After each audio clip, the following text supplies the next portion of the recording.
How do you know an LLM app is good enough to ship? In this module, we'll turn vague impressions into measurable quality signals using offline, online, automated, human, and hybrid evaluation methods to build confidence before and after release. So far, we've covered the foundation: architecture, deployment readiness, versioning, and observability. Now we move from watching LLM applications run to judging whether their outputs are correct, useful, safe, and production ready. Evaluation connects monitoring signals with test sets and human review, and sets the stage for reliability goals and continuous improvement. Traditional software testing often asks, did the system return the exact expected result?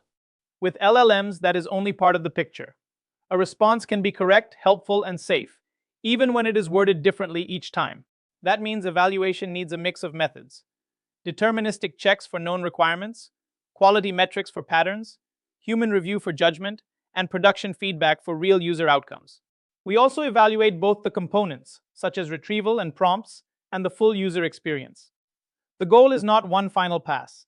It is continuous confidence as the system changes. Evaluation for production LLMs does not happen only at the end. It starts during design, when you define user tasks, quality dimensions, risks, and acceptance criteria. During development, those criteria become offline test suites for prompts, models, retrieval, tools, and chains. At release, evaluation gates help stop unsafe or low-quality changes before they reach users. In production, monitoring, feedback, and regression detection show what is actually happening. The key idea is the loop. Production evidence refreshes test data and drives the next improvement. A useful evaluation framework begins with a clear definition of quality for your use case. Not every application needs the same standard. A customer support bot needs helpfulness, empathy, and policy compliance. A research assistant needs stronger grounding and source attribution. Think across 4 dimensions: task quality, or whether the answer solves the job; grounding quality, or whether it uses evidence faithfully; safety and policy quality, or whether it avoids unacceptable risks; and experience quality, or whether it communicates clearly in the right tone. Together, these dimensions turn vague opinions into measurable criteria. A rubric is where those quality goals become operational. Instead of saying the answer should be good, define the dimension, the scoring scale, and what each score means. Keep it task-specific. A legal assistant may prioritize citation accuracy and risk control, while a support bot may prioritize resolution and tone. Strong rubrics include examples of excellent, acceptable, poor, and unsafe responses, along with edge cases reviewers often disagree on. Use simple structures: pass or fail, a 1 to 5 scale, or a weighted composite score. The goal is consistency, so different reviewers or automated judges reach similar conclusions. Strong evaluation also depends on strong test data. A useful dataset combines real production examples, expert design scenarios, synthetic coverage, adversarial prompts, and regression cases from past incidents. It should represent everyday user journeys as well as harder cases: ambiguity, missing context, prompt injection, and policy-sensitive requests. The golden set is the trusted baseline, so treat it like a product asset. Version it, assign owners, define labeling rules, and refresh it regularly. If tests never change, teams overfit to the benchmark. Rotate and expand cases so evaluation continues to reflect reality. Offline evaluation is the release gate before users see a change. Start with a representative test set: prompts, reference answers, expected tool calls, and rubrics. Run the current baseline and the candidate system through the same cases. Then score the outputs automatically where possible. Scores may measure exact match, semantic similarity, relevance, faithfulness, safety, or overall rubric quality. Look beyond the final answer. Check single turns, multi-turn behavior, retrieved context, tool execution, and task completion.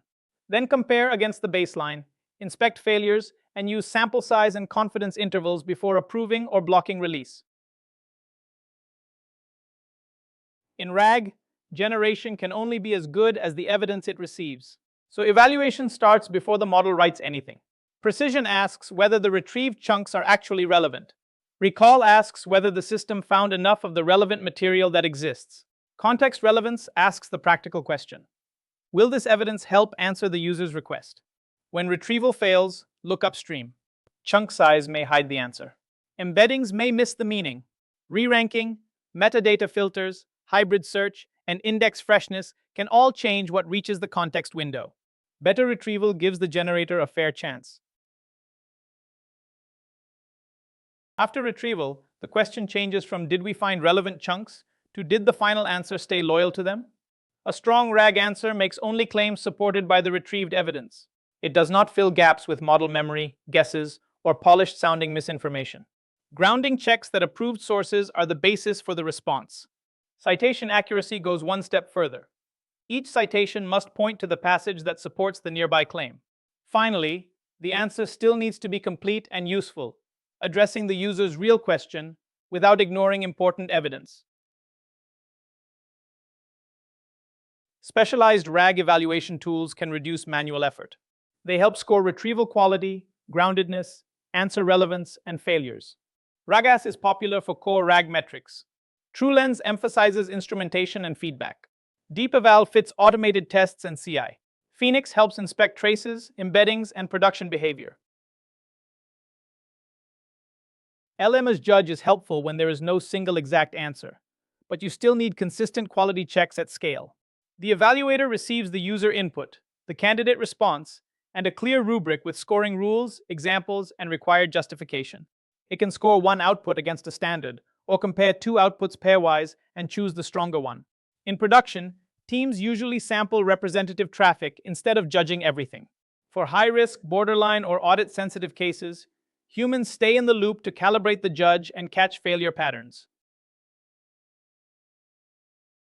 Because LLM as judge is cheap and repeatable, it can be very useful, but it is not automatically objective.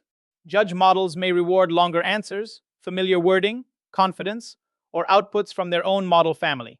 Treat the judge like an instrument that needs calibration. Start with a human-labeled benchmark. Compare agreement with expert reviewers and inspect disagreements. Use blinded comparisons when possible, so brand or model identity does not leak into the score. Then keep recalibrating. Any change to the judge prompt, model version, policy, or dataset can shift results. The goal is not blind trust. It is measured, monitored judgment.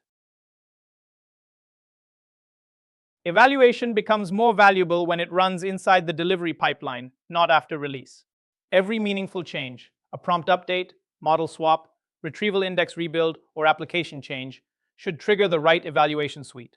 Lightweight smoke tests catch obvious failures. Regression, safety, RAG, cost, and latency tests compare the candidate against a known baseline. If critical metrics regress, the gate blocks the release.